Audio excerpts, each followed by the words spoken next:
ये देखो परमात्मा क्या कह रहे हैं नाम दीक्षा के विषय में। बोलो सतगुरुदेव की जय हो।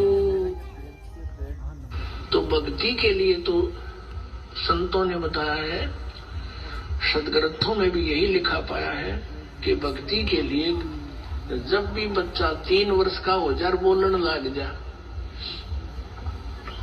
3 वर्ष के बालक को उपदेश दिला देना चाहिए। जैसा भी करे वो थोड़ा बहुत करता रहेगा, क्योंकि घर में जब चर्चा चलती है, मंत्र चलेंगे तो वो भी बोलेगा, अपने आप बोलता रहेगा, बच्चे को ज्यादा असर होता है, प्रभाव बनता है। तो 3 वर्ष तक बच्चा माता पिता के आश्रित होता है। माता पिता ने दीक्षा ले ली, मर्यादा में रहेंगे तो परमात्मा उनके उस स्तर के बच्चों की भी रक्षा करेंगे, और फिर उन बच्चों को नाम से जोड़ देना चाहिए। यानी 3 साल तक का यदि आपका बच्चा है, माँ बाप यदि मर्यादा में है तो बच्चे का बाल बाका नहीं हो सकता।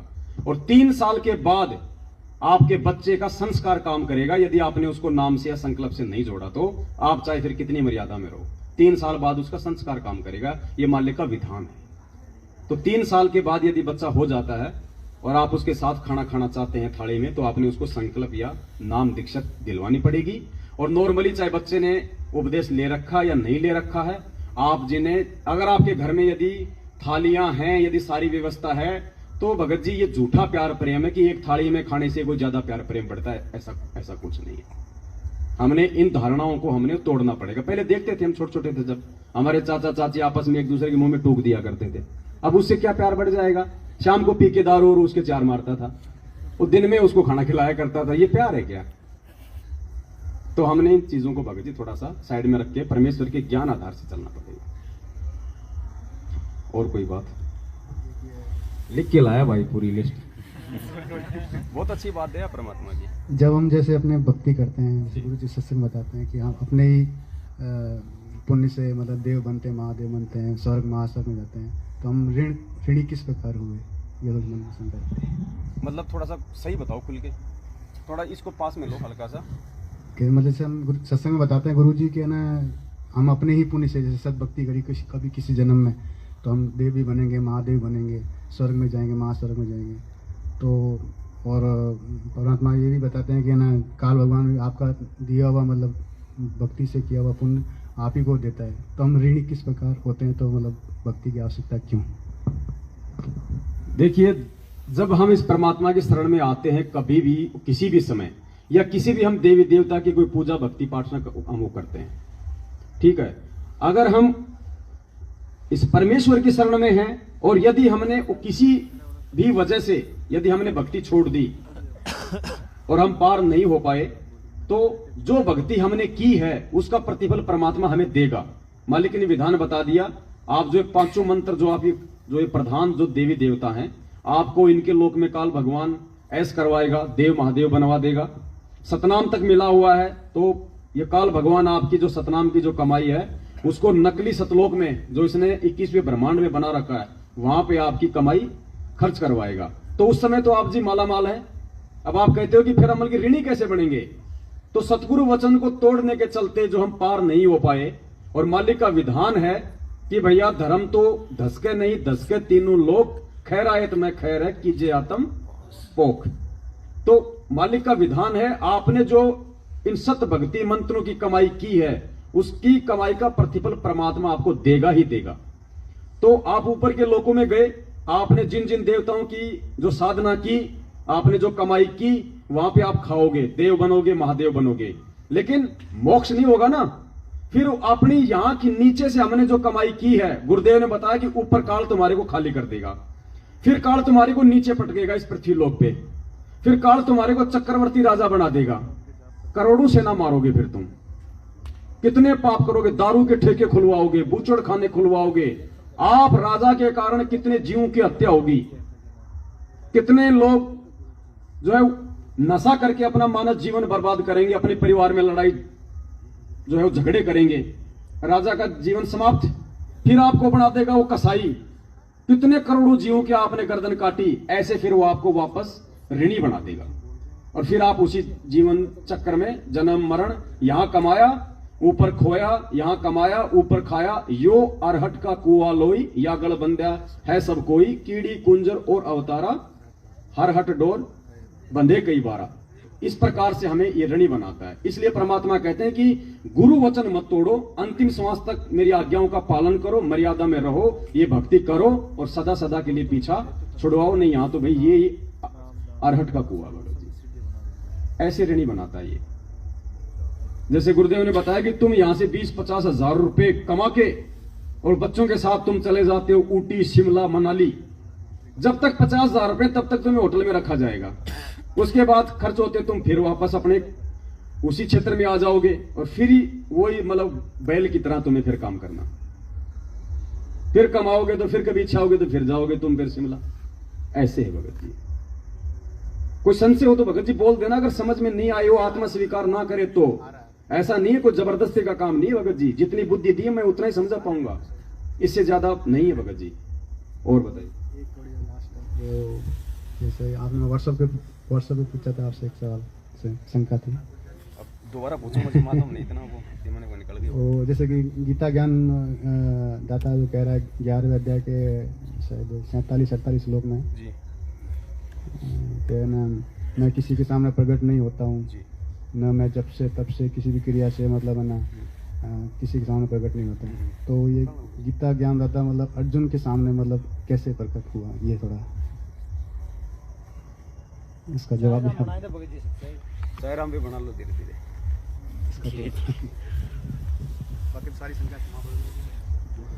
भगत जी ये कह रहे हैं कि गीता अध्याय नंबर 11 श्लोक नंबर 47 में काल भगवान कहता है कि अर्जुन मेरे जो दर्शन हैं, जो मैं तुझे मतलब करवा रहा हूं, ये किसी भी साधना से, यज्ञ से, जप से, ये तप से नहीं हो सकते। ये तो मैंने तेरे ऊपर विशेष कृपा की है। तो खुद ही बता रहा हूं कि ये किसी भी जप से, तप से, साधना से। काल भगवान ने क्या कहा उस दुर्गा को कि मैं जो है जब उसने कहा दुर्गा ने कि मैं इस इतने सारे ब्रह्मांड को, कार्यभार को मैं अकेली कैसे संभालूंगी, तो उसने कहा कि मैं गुप्त रूप में मैं तेरे साथ में रहूंगा, तुम केवल निमित्त मात्र बने रहो, बाकी सारा काम कौन करेगा, मैं। तो अब ये काल है भगत जी, ये भगवान नहीं है, दयाल नहीं है, इसके वचन की कोई कीमत नहीं है। ये परमात्मा के दरबार का क्या है, कुत्ता, नौकर है ये, इसके वचन की कोई वैल्यू नहीं है। वचन किसका नहीं पलटेगा, संत का। ये थोड़ी कहा कि भाई काल वचन पलटे नहीं, चाहे पलट जाए ब्रह्मांड, ये तो है अलटू पलटू। तो इसने क्या कहा कि ये तो मैंने तेरे ऊपर विशेष मेहर की है, और मेहर किस लिए, जनता मरवाने के लिए, अपना भोजन खाने के लिए। अर्जुन को विशेष आत्मा थी। हाँ जी, अर्जुन को उसने निमित्त बताया, उसको निमित्त बनाया ना उसके कर्म फोड़ने के लिए, कि तू नहीं करेगा तो भी होगा, निमित्त मात्र बना रहे। तू नहीं लड़ेगा तो भी ये मरेंगे, लड़ेगा तो भी मरेंगे। नहीं माना तो फिर उसको अपना विराट रूप दिखाया, उसको डराने के लिए, क्योंकि इसका कोई इसका मतलब जुबान नहीं है इसकी। नहीं कहते थे यार तेरी को जुबान ही नहीं है, तो सुबह क्या बोलता है, शाम को क्या बोलता है, बोल देते ना लोग कई बार कि यार तू दोगला आदमी है, तू एक जुबान पे तू टिकता ही नहीं है। तो सारा रोग तो वहीं से लगा हुआ ना। इस लोक में हम जो कर्म और जो कुकर्म इस भगवान की शरण में आने के बाद में करते हैं, सारे उस काल के द्वारा ही लगे हुए हैं। वही हरकत है। गुरुजी ने क्या बताया, ये मन की एक बहुत गंदी वृत्ति है। किसी भी बहन बेटी को अकेले में जब देखता तो मन में कुविचार, तो काल ने वहां दुर्गा को देखा तो मन में कुविचार, वही प्रवृत्ति यहां आएगी। आज छोटा भाई बड़े भाई को चैन से नहीं जीने देता। जब परमात्मा जोगजीत रूप में आए तो काल ने उसके साथ में लड़ाई झगड़ा किया ना वहां पे तपस्या पे। ये सारा रोग हमारे को ये लगा हुआ है वहीं से। तो उसने ये कांड करवाना था, अपना भोजन उसने तैयार करना था, और अर्जुन को भय दिखा के, अपना वो विराट रूप दिखा के, और उसने ये कुकर्म करवाया, 12 करोड़ लोगों को मरवाया भगत जी। तो ये तो छल साम दाम दंड भेद छल बल कुछ भी करता है ये। इसलिए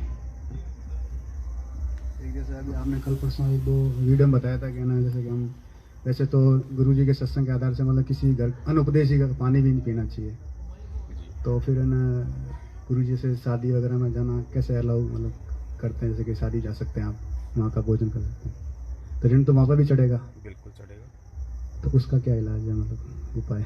सारा दे रखा भगवान ने।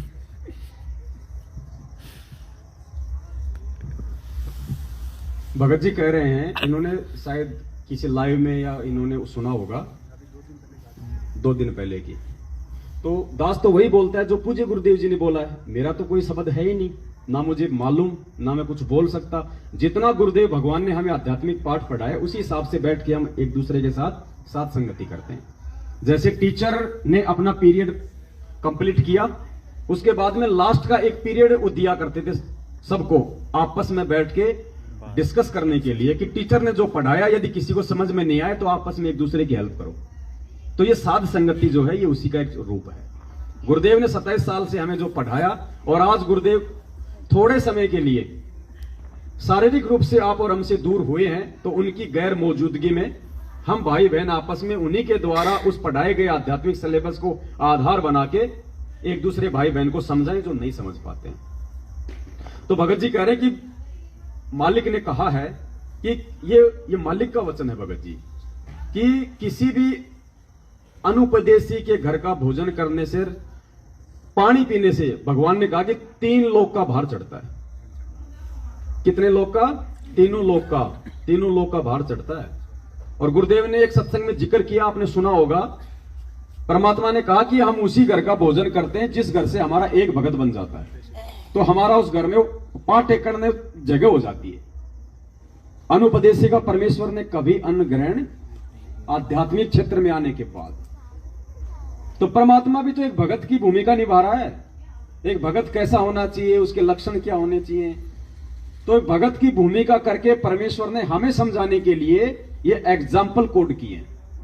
तो भक्ति मार्ग पे अगर सफल होना है तो गुरुदेव भगवान के वचनों पे चलना पड़ेगा, उनके पद चिन्हों पे चलना पड़ेगा। हमने 17 फरवरी 1988 को ये परमात्मा 12वें पंथ में इन्होंने प्रवेश किया, और जिस प्रकार 650 साल पहले इसी कबीर परमात्मा ने रामानंद को अपना मुंह बोला गुरु बनाया था, ठीक उसी तरह से इस कबीर परमेश्वर जी ने जो 8 सितंबर 1951 को गांव धनाना, जिला सोनीपत, हरियाणा की पावन भूमि पे जो प्रकट हुए हैं, 17 फरवरी 1988 को इस परमात्मा ने ठीक उसी प्रकार लीलामय तरीके से स्वामी रामदेवानंद जी महाराज जी को अपना मुंह बोला गुरु बनाया। और 17 फरवरी 1988 से परमेश्वर एक भगत की भूमिका में रहे। कब तक? जब तक कि वो नाम नहीं देने लग गए। 1994 तक, 94 में गुरुजी नाम दीक्षा देने, तो 88 से 94 6 साल परमात्मा ने भगत की भूमिका करके हमें दिखाई कि भगत क्या होता है। गुरुदेव के रिश्तेदार भी है ना, भाई भी हैं गुरुदेव के, बहनें भी हैं, काका, ताऊ, चाचा, फूफा, मामा, सब रिश्ते हैं ना। जो यार दोस्त भी थे गुरुजी के, क्योंकि गुरुजी नौकरी करते थे, जूनियर इंजीनियर थे, बड़े बड़े लोगों से संपर्क थे गुरुजी के, थे ना, स्टाफ भी था उनका। क्या आपने कभी किसी के मुख से या गुरुदेव के सत्संगों में सुना कि जब गुरुदेव 17 फरवरी 1988 को आध्यात्मिक मार्ग में आए, उसके बाद गुरुदेव ने कोई भात भराओ, कोई छूचक भराओ, कोई पीलिया भराओ, किसी की शादी में गए हो, किसी का लिया हो, किसी का दिया हो, किसी का खाया हो, किसी का पिया हो, अनुपदेशी का सुना भाई? क्योंकि परमेश्वर ने भगत की भूमिका करके दिखाई। अगर सतलोक जाना है तो ये भूमिका तुम्हें निभानी पड़ेगी। ये गंदा लोक है, अनुपदेशी के ऊपर काल भगवान का हाथ होता है, 3 लोक का भार है उसके ऊपर। 2 रास्ते बताए परमात्मा ने। मालिक ने अपने सत्संगों में क्या कहा, ध्यान से सुनिए भगत जी, ध्यान रखना। सिंदूर, उससे पहले और ध्यान आ गया नहीं, इसलिए फिर मैं भूल जाऊं। सिंदूर ध्यान रखना। क्या था मालिक का?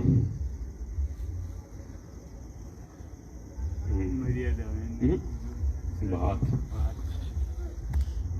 ब्याह शादी में जाना है या नहीं जाना है, इसके विषय में परमात्मा के क्या आदेश हैं, और उसके बाद फिर ध्यान से सुनना वो आदेश क्या थे, वो किसके लिए थे, क्यों थे। ऐसे ये बहुत परंपरा है। अब जिनके भाई नहीं है, उन बहनों के, उनकी भी यही दशा होती है। और इसमें एक लालच अहम होता है पहले कोई भाई वही था जो कभी कभी जाता था अपनी बहन का, कोई ऐसी बात नहीं थी, भाई बहन की तरह आते जाते थे। और उस दिन विशेष ड्रामा करेंगे लोग, भाई थोड़ा सा राजी होकर श्रेयाम खड़ा होकर नो पैसे गणे दे दे, यानी पड़ोसन आदि के कहने से वो एक पटड़ा, उसका पटड़ा लगाएंगे, फिर उसकी आरती उतारेंगे, फिर तिलक लाएंगे, उसका टीका करेंगे। तो ये भक्ति मार्ग में ये नहीं चलेगा, क्योंकि हमने केवल एक मालिक की पूजा करनी है, किसी अन्य की नहीं, और अपनी पूजा भी नहीं करवानी है, क्योंकि हम फिर भक्तिहीन हो जाएंगे। इसलिए जैसे हम पहले भाई बहन थे, उस जिस दिन वो ब्याह है बहन का, बेटा लड़के या लड़की का, आप जा सकते हैं, सहयोग कराओ। तो एक दिन पहले चले जाओ, अगर टाइम है तेरे पास तो एक दो दिन पहले जाओ, बहन का सारा काम करवाओ, आगे ला कर मदद करवाओ।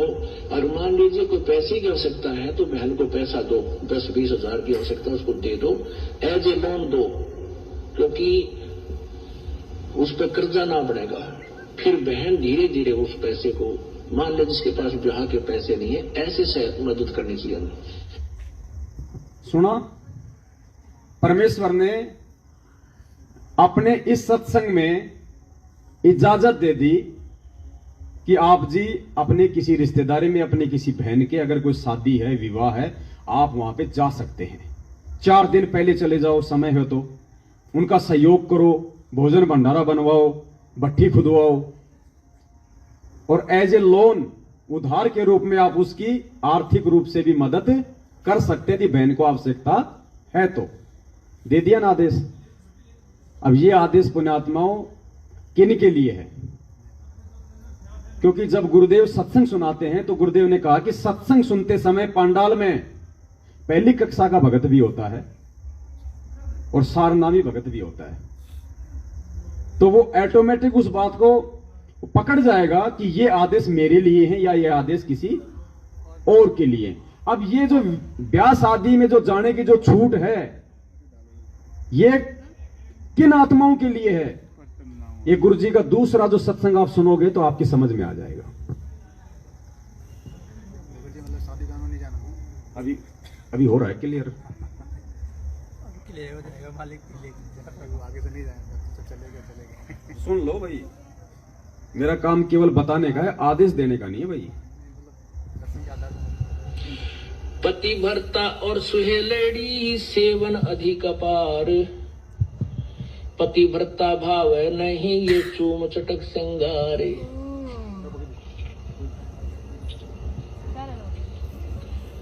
पुण्यात्माओं, इसमें दोनों ही हमें आदेश दे रहा है परमात्मा। सत्संग भगत जी, चाय राम आ गई है, बोलना कोई मत मुंह से, चाय का गिलास उठाते जाओ, चुपचाप मुंह के लगाते जाओ और सुनते जाओ। ध्यान से सुनना सत्संग परमात्मा का। अब सारे चाय पे ध्यान मत दो, जिसके पास आए वो ही दो। सारे चाय पे ध्यान देने लग गए। दे दो, पहले चाय दे दो, पहले पी लो, कोई दिक्कत नहीं, पहले चाय पियो फिर।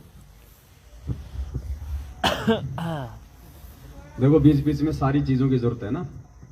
अब चाय नहीं आएगी तो फिर कहीं तो फिर लेके रजाई लंबे हो लिए। अभी तो साथ संगति है परमेश्वर की, चलती रहेगी।